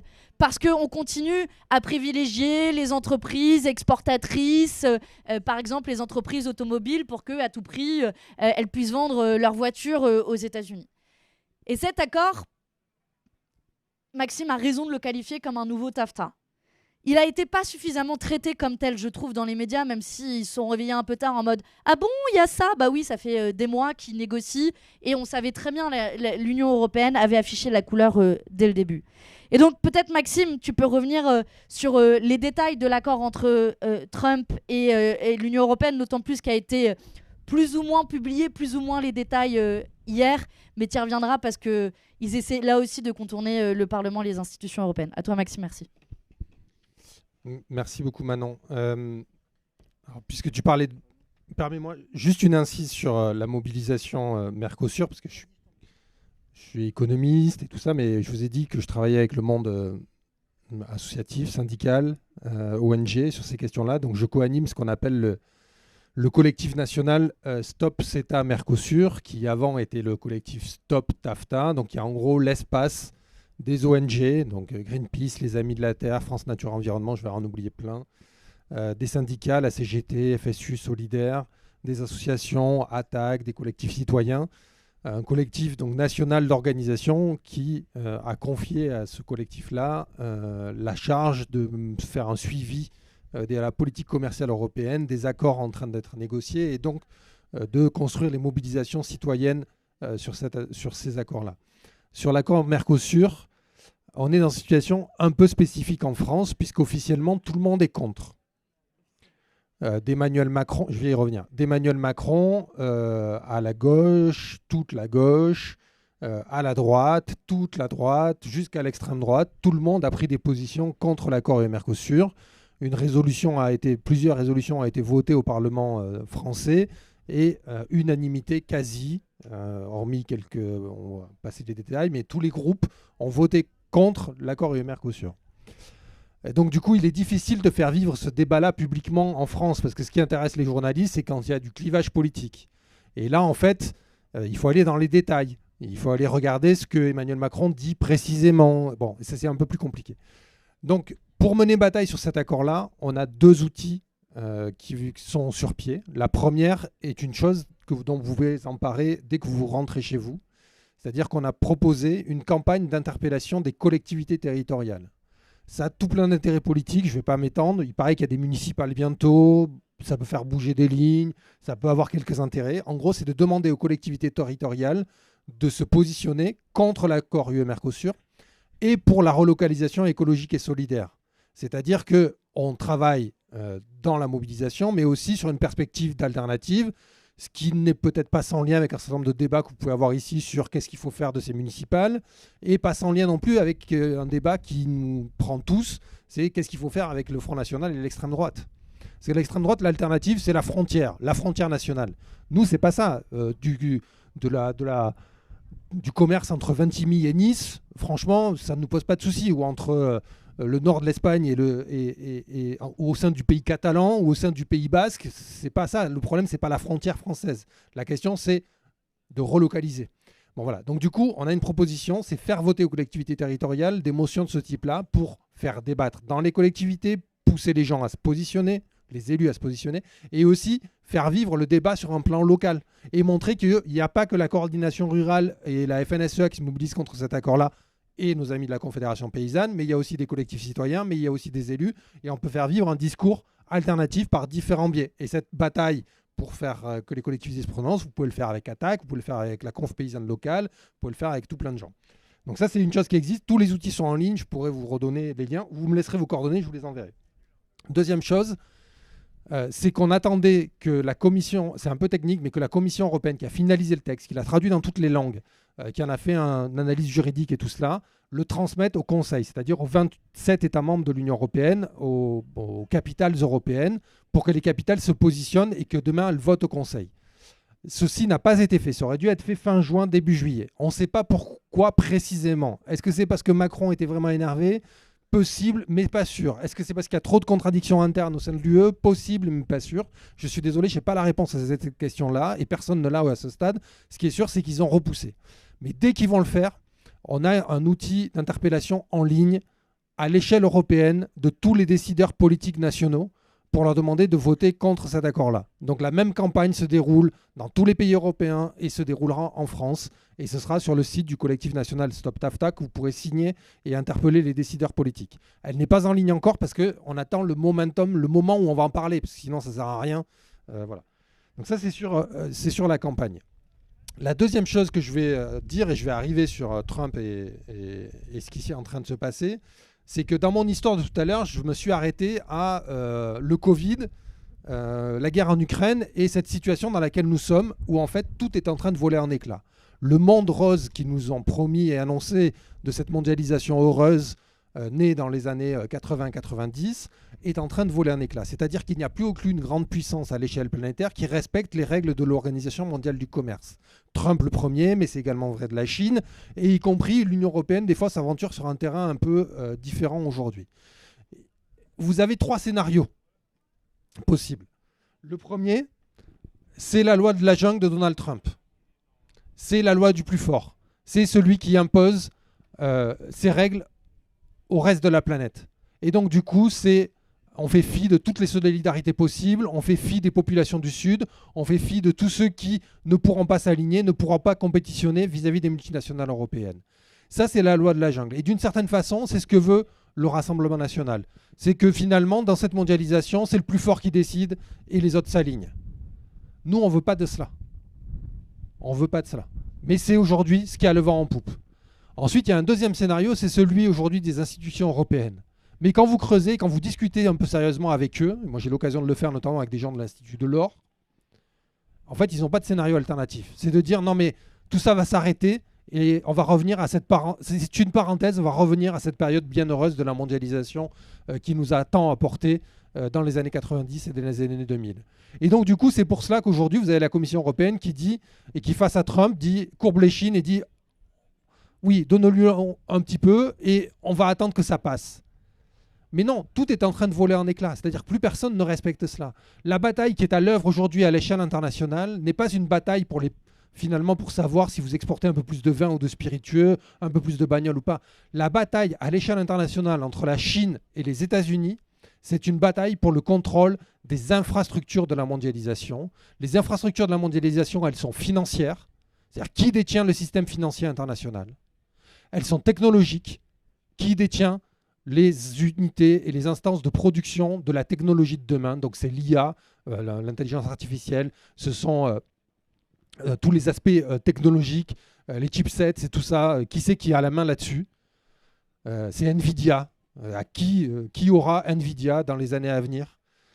Ce sont les infrastructures commerciales. Qui détient les ports ? Qui détient les routes de ce commerce international ? C'est ça la bataille qui est en train de se jouer. Et face à cela, la réponse de l'Union européenne, c'est de dire non, on crée une parenthèse, on va attendre que Donald Trump perde les élections un jour, si jamais il doit y avoir des élections aux États-Unis, ou que ne soit pas remplacé par un de ses acolytes, et on va revenir à la mondialisation heureuse. Ceci n'a aucun, de mon point de vue, mais peut-être que vous ne le partagez pas, mais on peut en discuter, n'a aucune chance de se réaliser. Il faut que l'Union européenne change de logiciel. Et elle peut changer de logiciel en essayant de faire du Trump alternatif, ou en venant sur le seul scénario crédible et alternatif qui est, c'est de construire une alternative. Et cette alternative-là, c'est effectivement de considérer qu'il faut se concentrer sur ce qu'il se passe sur le territoire européen, sur ce que l'on produit, ne plus dépendre de l'étranger, se focaliser sur le marché intérieur, se focaliser sur là où les gens vivent et les gens travaillent, donc créer de l'emploi. Et donc ça veut dire effectivement protéger un certain nombre secteurs et s'assurer qu'ils ne soient pas soumis à la compétition internationale. Ça, c'est la question des alternatives. Face à cela, qu'est-ce qu'elle fait? Elle fait tout le contraire. Face à Trump, là, ce qui est en train de se passer est d'une gravicité, non, c'est d'une gravité tout court, c'est plus simple, oui. C'est gravissime. D'une gravité, non, c'est gravissime. C'est-à-dire que l'Union européenne, par cette logique-là, c'est un mauvais moment à passer, a courbé les chines et a accepté quasiment toutes les exigences de Donald Trump. Les annonces du mois de juillet ont été complétées donc par ce qui est arrivé hier, c'est-à-dire qu'on a enfin un document conjoint de la Commission européenne et des négociateurs américains. C'est-à-dire qu'ils sont d'accord sur un texte commun. Donc ce texte n'est pas très long, il ne rentre pas dans tous les détails, mais on n'en avait pas ça au mois de juillet. Au mois de juillet, on avait plein de contradictions. La Commission européenne disait « Ne vous inquiétez pas, l'industrie pharmaceutique ne va pas être taxée à l'arrivée aux États-Unis. On va essayer de sauver les vins et spiritueux. » Bon, la réalité, c'est que tout le monde prend 15%. Et dans le débat public, vous n'allez avoir que ça. Vous allez avoir que, finalement, on va vendre moins de vins et spiritueux aux États-Unis. Ça me permet juste une aparté sur qui gagne à la mondialisation. Qui c'est les vins et spiritueux? C'est pas votre petit producteur de vin local. Moi, j'ai des amis producteurs de vins locaux en face de chez moi qui vendent aux États-Unis. C'est assez peu déterminé par le droit de douane. Par contre, qui sont les négociants? Les négociants de vins et spiritueux en France, c'est LVMH, c'est Pernod Ricard, et c'est des entreprises qu'on connaît moins, mais qui sont en fait des gens qui ont agrégé et qui maîtrisent et qui ont la main sur l'importation et l'exportation. Globalement, quand vous créez des marchés gigantesques, vous créez des acteurs gigantesques. Et ce sont ces acteurs gigantesques qui ont la taille suffisante pour gagner dans ces marchés-là. Donc ce ne sont jamais les petits producteurs, ni dans l'industrie, ni dans les services, ni qui vont y gagner, même si peut-être que vous avez quelques PME qui peuvent profiter de ces marchés internationaux. Mais globalement, ce sont les multinationales et les intermédiaires qui font la pluie et le beau temps. Mais derrière cet accord-là, en fait, il y a des engagements qui ont été pris. Donc vous allez entendre parler beaucoup de ces 15%, des effets sur telle ou telle filière, est-ce qu'on gagne, est-ce qu'on perd, sans jamais dire que derrière le « on », ce n'est pas la France qui gagne, ce n'est pas les Français qui gagnent, ce sont des secteurs, des acteurs économiques spécifiques qu'il faudrait pointer. Mais il y a des engagements plus importants qui ont été pris. Quand vous lisez le texte qui a été publié hier, vous avez mentionné le fait qu'il y a un accord sur des secteurs industriels, mais également sur des secteurs alimentaires, sur l'agroalimentaire, sur les questions sanitaires. Donc en fait, derrière cela, il y a des... donc on n'a pas les détails parce que ce n'est pas détaillé. Il y a des engagements qui ont été pris auprès de Donald Trump pour revoir les normes à la baisse en matière d'accès aux marchés européens pour des produits agricoles venant des États-Unis. Des normes à la baisse sur le plan sanitaire, sur le plan du suivi, mais également de s'assurer que les réglementations qui ont vu le jour en Europe à travers le Green Deal, qui n'allait pas assez loin, qui n'était pas suffisamment ambitieux, qu'on a critiqué par bien des aspects, mais sur le devoir de vigilance des entreprises, sur y compris la taxe carbone, le mécanisme d'ajustement carbone aux frontières, sur toute une série de réglementations de ce type-là qui ont vu le jour. Il y a des engagements qui ont été pris par l'Union européenne de revoir à la baisse ces exigences-là pour que les produits américains, pour que les multinationales américaines puissent exporter plus facilement auprès de l'Union européenne. Donc c'est un accord absolument ignoble, qui est unilatéral, qui est une capitulation en rase campagne, avec le simple motif qu'il ne faut pas énerver Donald Trump, pour peut-être des bonnes raisons l'Ukraine, pour beaucoup de mauvaises raisons qui consistent à penser que c'est qu'une parenthèse et que ceci va s'arrêter et qu'on va revenir à la normale. L'Union européenne n'a pas compris le film. La mondialisation est en train d'imploser devant nos yeux, sous nos yeux. Cette mondialisation, on l'a critiquée par bien des aspects, mais il y avait des institutions internationales comme l'Organisation mondiale des commerces qui menaient une politique problématique, mais il y avait des espaces de coordination multilatéraux. Si on s'aborde ça pour également des bonnes raisons, mais qu'à la place, on a juste la loi de la jungle, la loi du plus fort, et c'est les États-Unis qui dictent la règle du monde à l'ensemble des pays de la planète, ça, c'est pas possible. C'est pas possible. Et donc, du coup, on a une exigence à avoir auprès de l'Union européenne, que cette réponse-là n'est pas la bonne, et que l'Union européenne doit changer diamétralement, fondamentalement de réponse à apporter à cette question-là. Et donc, du coup, oui, il faut construire un rapport de force avec les États-Unis. Oui, il faut des représailles massives, notamment sur les big tech américaines, pour des raisons qui ont été expliquées par Cédric Durand dans la conférence qu'il a menée tout à l'heure, parce qu'on a besoin effectivement de défendre une alternative, et cette alternative européenne, elle doit être possible.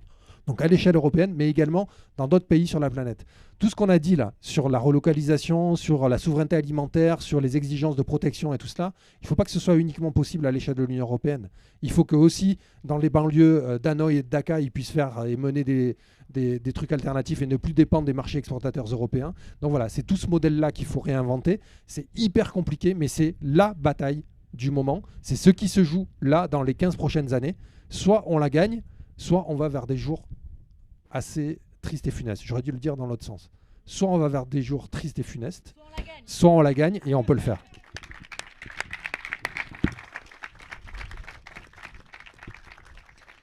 Merci beaucoup Maxime, ça nous donne un agenda de bataille extrêmement grand. Peut-être pour finir sur l'accord avec les États-Unis et terminer ensuite avec les alternatives avec Nicolas et faire le tour d'entre vous si vous avez des questions sur l'accord pour bien comprendre pourquoi on dit qu'il est asymétrique. C'est parce que vous avez 15% de droits de douane sur les produits qui viennent des États-Unis, mais 0% sur les produits qui vont de l'Union européenne aux États-Unis. Des États-Unis à l'Union européenne, merci. Il y en a qui suivent.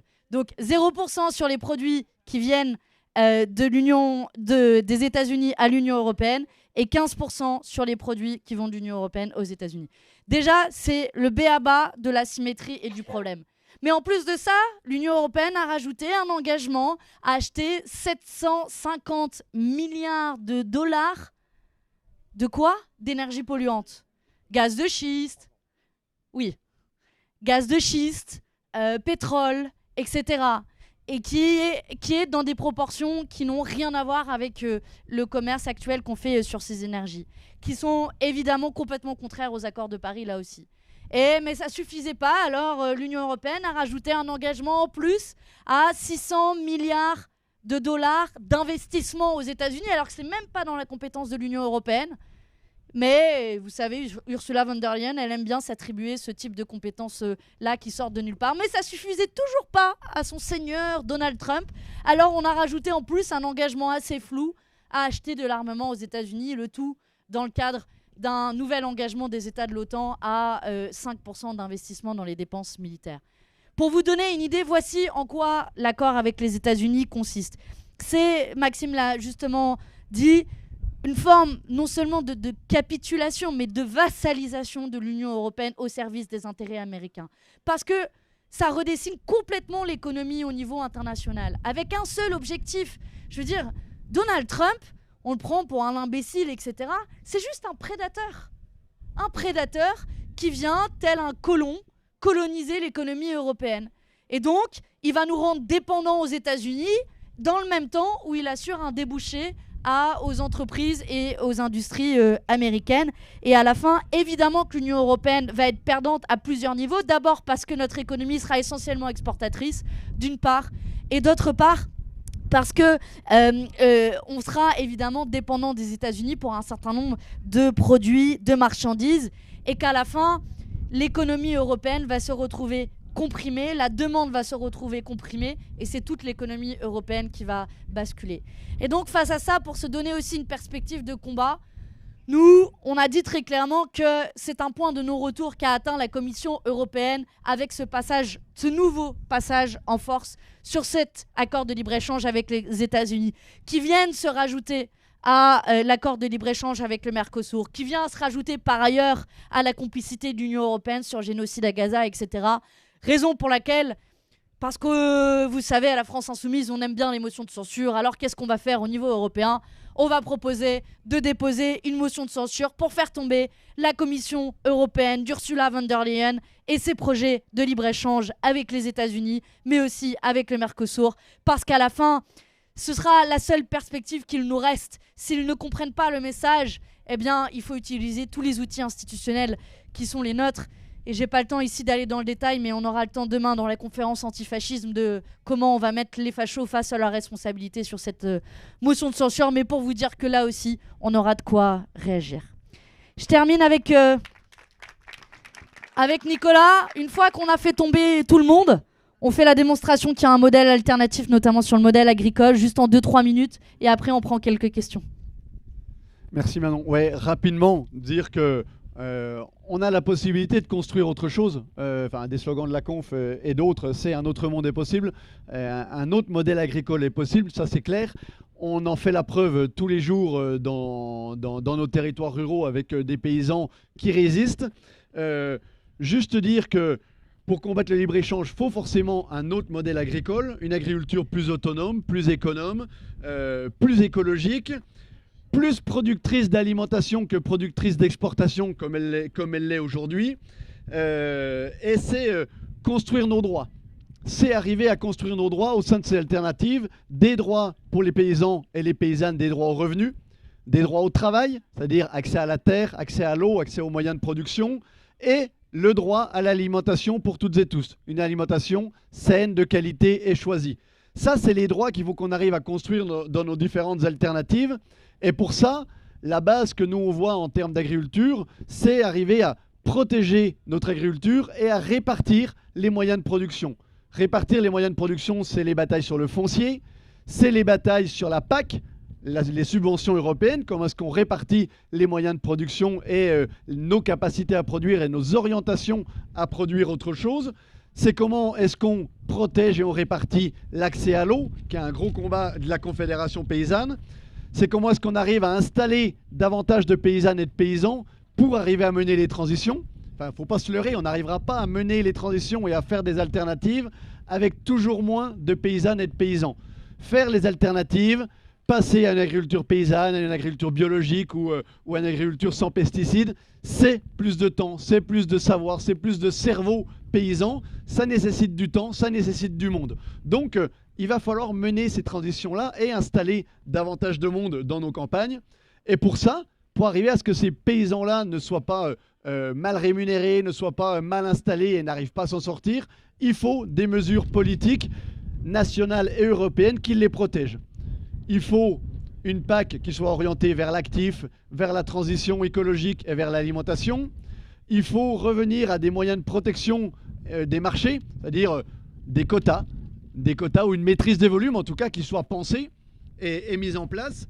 Il faut arriver à avoir une limitation des marges de l'agro-industrie et de la grande distribution, parce qu'elles font des marges plus importantes sur les marchés en transition, les marchés de qualité, que sur le marché de base, j'allais dire, et conventionnel.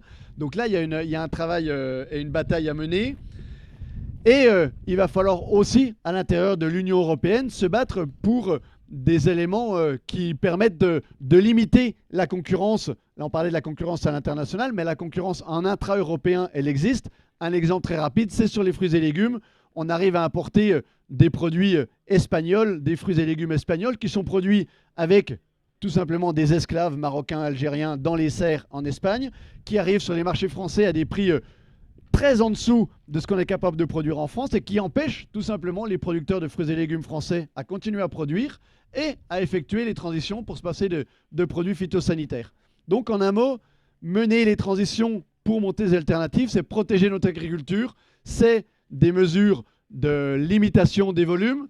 Un exemple très simple, nous, en lait à compter, on en a parlé tout à l'heure, on a une agriculture qui est rémunératrice, qui me permet à moi de vivre sur une petite ferme avec 35 vaches pour 2 actifs. On est 2 paysans sur une ferme où on a 35 vaches. Enfin, c'est totalement insensé pour la plupart des producteurs en France. C'est une réalité dans le lait à compter. Pourquoi ? Parce qu'on a un marché protégé qui est rémunérateur. On est un des seuls marchés où les volumes sont limités. Et depuis le Covid, les baisses de comté, comme beaucoup de baisses de produits de qualité ont baissé, eh ben on a acté le fait de baisser encore notre production de moins 8% cette année, pour produire un peu moins. Enfin, c'est la loi de l'offre et de la demande, c'est quelque chose de basique, mais continuer à produire plus, quand on n'a pas les marchés en face, c'est être certain de produire à moins cher et de vendre à moins cher.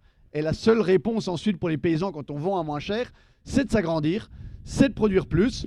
Et quand on s'agrandit et qu'on produit plus, ben, on n'est pas dans une logique de transition agricole et de relocalisation de notre alimentation. Merci beaucoup, Nicolas. On va faire un petit tour de questions. Je propose qu'on en prenne plusieurs et qu'on les note. Léopold est là devant vous. Je vois que c'est surtout le côté gauche qui veut poser des questions. On va alterner une femme, un homme. Vas-y Léopold, Voilà, fais c'est ça de manière On arbitraire. commence par une dame. Quoi? Ah oui, vous c'est votre droit. Bonjour Nicolas, Manon. Est-ce qu'on m'entend? Ça va? Bon. Oui, oui, on t'entend. Ok. Alors, moi je suis paysanne française et en 94 déjà j'ai milité contre le GATT. À l'époque c'était avant le OMC, donc je vous comprends. Mais moi je me suis exportée moi-même au Brésil. Je me suis délocalisée et je fais des fromages type français au Brésil. Avec 7 employés, je paye le lait un tiers de plus que le prix du marché. Je paye mes employés pratiquement le double de ce qu'ils gagneraient dans une industrie laitière. Et je partage aussi le bénéfice entre tout le monde chaque mois. Donc, c'est pas grand-chose, mais on partage. Voilà. Et donc, voilà, parce que j'ai exporté aussi, disons, nos conditions de travail à la française. Donc maintenant, on est à 36 heures par semaine. Au Brésil, on est à 44. Il y a l'équipe de Lula qui essaie de défendre qu'on ne travaille plus que 5 jours par semaine, parce qu'au Brésil, on travaille 6. Et bien, chez moi, on travaille 5 jours. Et encore, on peut sortir un peu plus tôt quand on a fini le boulot, l'essentiel. Bon, bref, ce qui fait que mes paysans et mes travailleurs sont avec moi depuis de nombreuses années. Et mon fils y reprend. Maintenant, il a 28 ans. Et donc, il y a l'avenir. Nous, on a 32 vaches avec mon paysan, parce que moi, je n'ai pas les terres, mais j'ai aussi des vaches. Donc, maintenant que j'ai un peu plus de temps, je peux venir aux amphis, ça c'est génial. Mais je travaille avec le MST, justement, pour le mouvement de Santerre, pour enseigner à faire des fromages de qualité. Parce que, bon, là, j'ai gagné le prix du meilleur fromage de mon État, Santa Catarina, qui est malheureusement un État très à droite, ouais. Avec une imitation du Betmal, là, de la région de ma grand-mère. Et voilà ma question, est-ce que ce serait quand même maintenant important pour Lula, parce qu'il est vraiment attaqué par Trump, de signer cet accord, ou au moins d'avoir une avancée. Voilà. Merci. Merci. C'est vrai Une que deuxième personne. Pardon.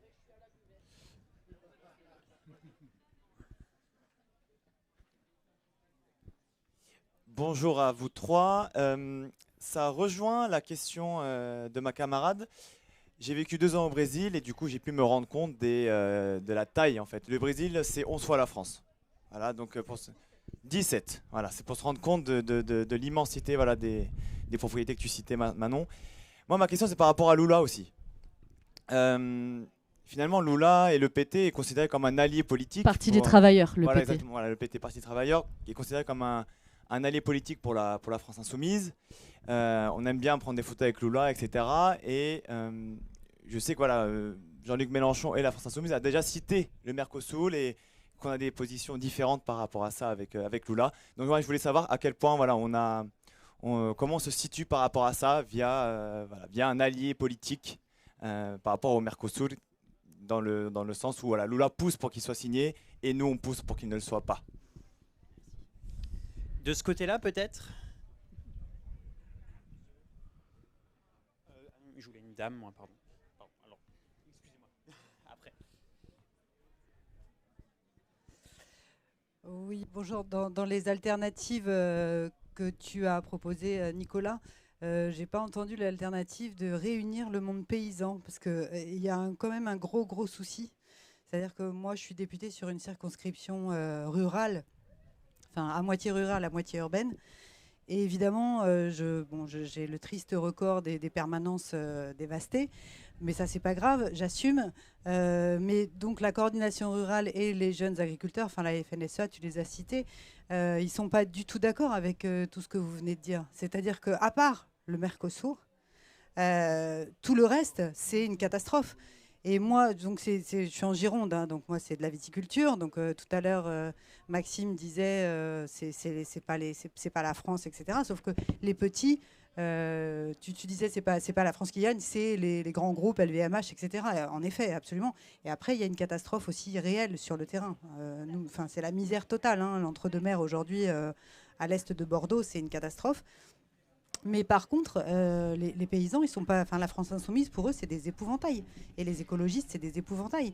Et comment on fait? Enfin, vous êtes 400 000 paysans en France. On est 400 000 à la France insoumise. Il y a moyen de réunir 400 000 personnes. Et comment on fait? Parce que moi, je n'arrive pas à leur parler à ces gens-là. Voilà. Merci. Et la dernière question pour monsieur. Oui, bonsoir. Alors, moi, j'ai été inspecteur... On en prendra 2 de plus pour finir. Et comme ça, on répondra tout d'un coup. Vas-y, excuse-moi, vas-y, je t'en prie. Je suis un jeune retraité du ministère de l'Agriculture. Donc, j'ai exercé 45 ans au ministère, dont 25 au port de Marseille, au niveau de l'inspection sanitaire. Alors, moi, je m'inscris en faux sur la question des normes sanitaires, parce que l'effet miroir, il est réel. Les marchandises des pays tiers qui rentrent en Europe rentrent sur le même standard que la production dans l'Union européenne. L'exemple du Brésil sur l'ostradiol, je m'excuse de dire que la France a été au charbon, entre guillemets, et a interdit l'importation de viande du Brésil avec les oestrogènes. Je dirais le secteur différencié sur la norme sanitaire, c'est les viandes américaines aux hormones qui rentrent tous les jours au port de Marseille pour l'avitaillement des navires. C'est-à-dire que vous êtes ici, vous n'avez pas le droit de manger ces viandes aux oestrogènes. Vous prenez un bateau à Marseille, ou dans n'importe quel port avitaillé par les Hollandais, les Français, les Italiens, et vous pouvez consommer de la viande aux hormones.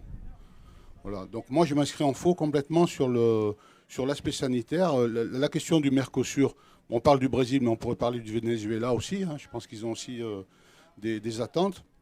Moi, j'adore la viande de l'Argentine et des asados, et je crois qu'en termes de qualité, elle n'est pas du tout inférieure à la production française et européenne. Le problème, c'est le différentiel de prix, parce que vous avez de la viande du Brésil qui rentre à 4 € au port de Marseille, mais sur les normes sanitaires, je m'excuse de dire que je m'inscris complètement en faux sur cet aspect-là. On va te répondre. On prend 2 questions, 2 dernières vraiment rapides. Bon, bah, les 2 personnes. Ouais. Ouais, rapide. mais ouais, rapide pour qu'on ait le temps de répondre, parce qu'après, il faut qu'on raccroche pour les prochaines confs. Oui. D'accord. Il faut que je simplifie à fond la caisse. Ça va être. Pose ta question directe. Oui, d'accord. Tu as dit effectivement que l'essentiel de la croissance économique se fera en dehors de l'Union européenne, dans les pays tiers. Au niveau historique, tous les empires ont détruit leur propre agriculture, que ce soit l'Empire romain, l'Empire espagnol. La France de 1939 était en déficit agricole. En 1945, elle a été traumatisée, elle a tout fait pour rétablir ça. Donc est-ce que quelque part, il n'y a pas une volonté de tout simplement développer les multinationales européennes, et on n'en a rien à cirer de la production agricole, de la production industrielle. Et pour compléter, on a quand même un pays dans l'Union européenne qui s'appelle l'Allemagne, qui est traumatisé depuis un siècle avec l'obsession d'exporter, qui n'a pas une production agricole insuffisante. Et est-ce que qui cherchent à exporter justement de la voiture, et en fait ce sont les seuls qui exportent de la voiture, hein, parce que les Français n'en exportent quasiment pas. Et aujourd'hui, effectivement, ils en arrivent à des résultats. Est-ce que quelque part, c'est pas cette influence énorme de l'Allemagne qui explique pourquoi on a ce genre d'accord, pourquoi on cherche à satisfaire les Américains, parce que les Allemands se considèrent quand même comme des vassaux des Américains. Est-ce qu'il n'y a pas cet élément-là? Voilà. Merci. Et la dernière question. Oui, alors bonjour, moi je suis militant France Insoumise à Marseille. Justement, je voulais. Alors, 2 choses. Premièrement, puisqu'on a une députée européenne et pas des moindres, justement, tu avais tout à l'heure, tu en as fait allusion tout à l'heure, où Ursula von der Leyen a vraiment capitulé en race campagne devant Trump. nous on paye des droits de douane, pas lui quand ça rentre sur l'Union européenne, les 600 milliards d'investissements, les 700, on leur achète en plus du gaz de schiste dégueulasse et tout ça. Mais à un moment donné, il y a eu quoi? Il y a eu une corruption, il y a eu comment ça se fait qu'elle a accepté ça? L'autre, il lui a dicté ses conditions et Ursula, elle a dit ouais, ok, c'est cool, ça me va.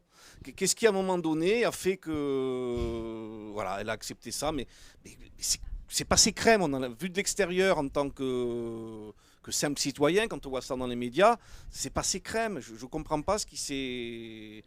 cette espèce de suicide européen, je peux presque dire. Voilà. Et une petite question une petite remarque pour Nicolas qui parle un autre type d'agriculture. Et c'est vrai que passer au bio, le bio, c'est pas juste on arrête de mettre des engrais et des pesticides. Le bio, c'est travailler avec le sol vivant, la microbiologie des sols, c'est comprendre ça. Et ça nécessite une autre formation. Ça nécessite une vraie formation des agriculteurs. Et est-ce que ce volet-là est pris en compte dans la transition dont on a besoin? Parce que c'est quand même important. Si on se contente de labour profond, par exemple, aussi, c'est une catastrophe, etc.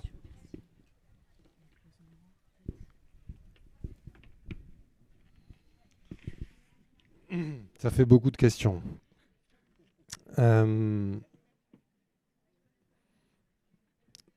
La première des choses que je veux dire, c'est que quand Nicolas parle du comté et de leur système, c'est qu'en fait, ils ont construit un abri anti-mondialisation.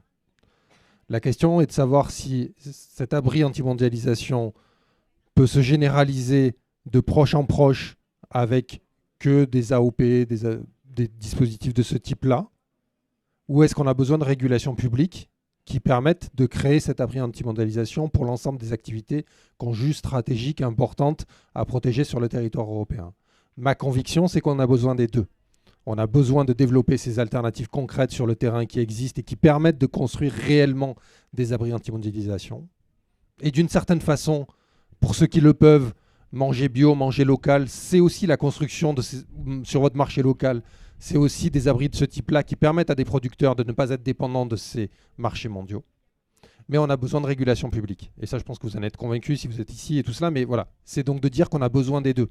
De l'alternative concrète sur le territoire et de passer à l'échelon des politiques publiques, qu'elles soient municipales, qu'elles soient régionales, qu'elles soient nationales ou européennes. La deuxième chose, sur l'accord UE-États-Unis, on va un peu répondre à ta question. C'est qu'on a oublié de dire une chose avec Manon tout à l'heure. C'est qu'à ce stade, il n'y a pas de base légale explicite pour que la Commission ait négocié cet accord-là. C'est-à-dire qu'elle a négocié sur le coup de l'émotion, de la réaction qu'il fallait apporter à Donald Trump qui voulait fracasser la mondialisation, il fallait à tout prix éviter le drame. Mais en fait, sur le plan légal, la Commission aujourd'hui n'a pas de mandat, ou alors ce serait le mandat du TAFTA, qui a été négocié à partir du début des années 2010. Et dans ce cas-là, ça pose plein de problèmes et plein de questions politiques. Mais sur la base, aujourd'hui, elle n'a pas eu mandat des 27 États membres de l'Union européenne explicite de négocier. Et c'est la raison pour laquelle on arrive à des choses totalement ubuesques. Donc c'est une des explications pour répondre à ta question. La deuxième, c'est que quelle était l'alternative? C'est-à-dire à ne pas accepter cet accord-là. Non, mais ce n'est pas ta question, mais moi, tu dis pourquoi elle en arrive là? Pourquoi von der Leyen accepte ça? Pourquoi l'Union européenne accepte cela? Est-ce qu'il y a tu as parlé de corruption ou de suicide, je ne sais pas. Non, je pense que c'est... Enfin, peut-être qu'il y a de la corruption, qu'il y a du suicide. Moi, ce n'est pas la réponse que j'apporterai à ça.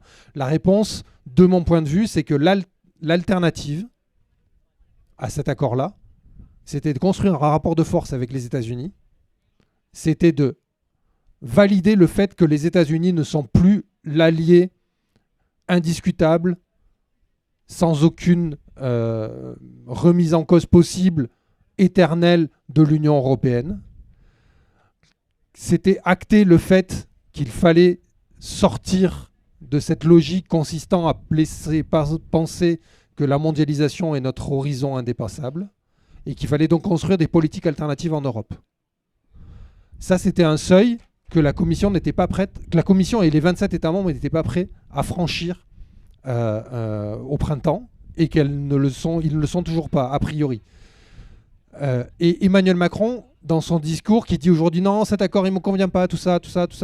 En fait, lui, il voudrait que il n'a pas tranché entre les deux. Il voudrait que l'accord avec les États-Unis ne porte pas et n'ait pas de conséquences sur l'économie française, mais en même temps, il n'est pas prêt à rompre avec la logique libre-échangiste et de mondialisation, d'approfondissement de la mondialisation de l'Union européenne. Juste un mot, par exemple, sur l'accord UE-Mercosur. Au mois de février, il dit devant le salon de l'agriculture aux agriculteurs, il leur dit non, l'accord UE-Mercosur ne verra pas le jour, je ferai tout pour qu'il n'ait pas lieu. Hier, dans un tweet, en réponse à un échange qu'il a eu avec Lula, il dit je vais tout faire pour que l'accord, un accord ambitieux, soit finalisé. Bien entendu, en protégeant l'agriculture française et tout cela. Donc il y a un changement de façon de penser, de façon de parler de la France sur l'accord UE-Mercosur. Pourquoi Lula pousse pourquoi on est dans cette situation à front renversé telle que tu l'as décrit. La première des raisons s'explique par la situation... Et tout explose. La situation politique au Brésil, Lula... Il faut que j'aille vite, c'est ça ? La situation politique au Brésil. La deuxième raison, c'est que Lula ne s'est jamais opposé idéologiquement aux accords de libre-échange. La troisième raison, c'est que effectivement, c'est la seule chose qui est sur la table. Et nous, ça fait des années qu'on leur dit oui, il faut approfondir nos relations bilatérales ou continentales avec le continent sud-américain, mais que la première base ne doit pas être de libre-échange, ça doit être plutôt de renforcer les solidarités et tout cela, on peut rentrer dans les détails. Je me permets juste une autre chose. Qu'est-ce qui explique cet accord-là ? L'influence de l'Allemagne. Écoutez, le MEDEF en France est à fond pour soutenir, l'accord avec... les États-Unis actuellement, ils disent que finalement c'est peut-être le moins mal et tout ça. L'accord et Mercosur, ils le défendent à 200%. Donc du coup, non, c'est pas que l'Allemagne, c'est pas qu'un rapport entre l'industrie allemande et le reste de l'Union européenne. C'est qu'effectivement, il y a une partie du capitalisme européen qui est aujourd'hui fortement dépendant des exportations et des importations, et que cette partie du capitalisme européen veut un accord de libre-échange, veut approfondir la mondialisation. Et donc, c'est pas une bataille France contre Allemagne ou le gentil ouvrier contre le méchant industriel allemand. Non, non, non. La bataille, c'est est-ce que ce sont les grandes multinationales capitalistes européennes, de l'industrie, des services, de l'agroalimentaire qui vont gagner à travers cette mondialisation, ou est-ce qu'on oppose une chose ? Par exemple, le Brésil, il y a des entreprises de l'agroalimentaire françaises qui vont gagner de l'accord UE-Mercosur contre votre activité, madame. Peut-être que vous en sortirez, mais Lactalis va être le grand vainqueur de cet accord UE-Mercosur. Lactalis est en train de construire le marché du lait, du lait et du fromage au Brésil. Il y a des alternatives comme la vôtre, mais l'essentiel, c'est eux qui sont en train de le faire. Ils mettent la main sur toutes les laiteries et à la fin, ils seront très contents de produire du lait au Brésil, de le vendre en Europe, d'en récupérer en Nouvelle-Zélande, de dire quel est le moins cher. Ah, c'est bon, je peux faire du fromage pour le Canada. Non, mais ça va aller au Brésil. C'est ça la réalité de la mondialisation. Voilà, je m'arrête là, je vais me faire taper dessus. Je vous ai dit que c'était pas mon genre. Un mot de Nicolas et après, on termine. Ouais, un mot rapide pour laisser le mot de la fin à Manon. En vrac, sur les aspects formation agricole, oui, dans les alternatives, il y a forcément un enjeu de formation agricole. Les alternatives, on ne les bâtira pas avec les cerveaux d'hier sans raisonner le changement de pratique. Donc ça, il y a un gros chantier qui n'est pas en route. Ne faut pas se leurrer, mais il va falloir le mettre en route. Une question sur le niveau de la viande argentine notamment. Il y a une très bonne qualité de viande, on est d'accord. Juste la question c'est, est-ce qu'on doit l'importer sans droit de douane si c'est une très bonne viande, qu'on l'importe avec des droits de douane, et ceux qui voudront se la payer se la paieront, comme nous on est capable d'exporter nos vins, nos spiritueux, nos fromages, etc. Mais qu'elles ne viennent pas concurrencer de manière illicite quelque part une agriculture qu'on est capable de produire en France. Et dernière question sur la question de réunir le monde paysan. Comment est-ce qu'on fait pour arriver à ce que ça pousse ou que ça pousse ou que ça tire dans le même sens ? J'aimerais bien savoir. Mais sur la loi du plomb, force est de constater que la majorité du monde agricole préfère avoir l'acétamipride pour lutter à armes égales entre guillemets avec les autres pays européens, avec les betteraves, plutôt que faire que ce que nous on proposait, se battre pour réinstaurer au niveau européen des quotas sucriers qui permettraient de nous protéger et de produire peut-être moins, mais d'être mieux rémunérés. Voilà, la question elle est là. Après, c'est comment est-ce qu'on arrivera à faire pression sur ce monde paysan qui ne veut pas bouger. Nous, on va le faire en interne, on aura besoin de vous en tant que mangeurs, en tant que citoyens. Et là, je lance ça sera totalement un autre débat, mais la sécurité sociale de l'alimentation est un élément pour faire bouger le monde agricole par l'extérieur du monde agricole. Merci Nico. Merci à Mathilde qui est en train de se lever et qui se bat parfois dans des conditions difficiles. Et on a aussi des débutés de combat partout sur le territoire et parfois pas très bien accueillis par certains syndicats de paysans. Mais on a aussi des vrais paysans qui sont à nos côtés pour défendre le modèle alternatif. Merci à vous d'avoir suivi cette table ronde. Et puis vous l'avez compris, la lutte commence maintenant, notamment contre l'accord avec le Mercosur. J'ai cru comprendre que Maxime recrute ici pour le collectif, donc vous savez où aller, nom, prénom, email, il a un petit tableau qui est prêt. Et puis on va avoir besoin de vous dans les mois qui viennent, on va lancer la campagne contre le Mercosur, donc vous savez ce qu'il vous reste à faire. Merci à vous les amis.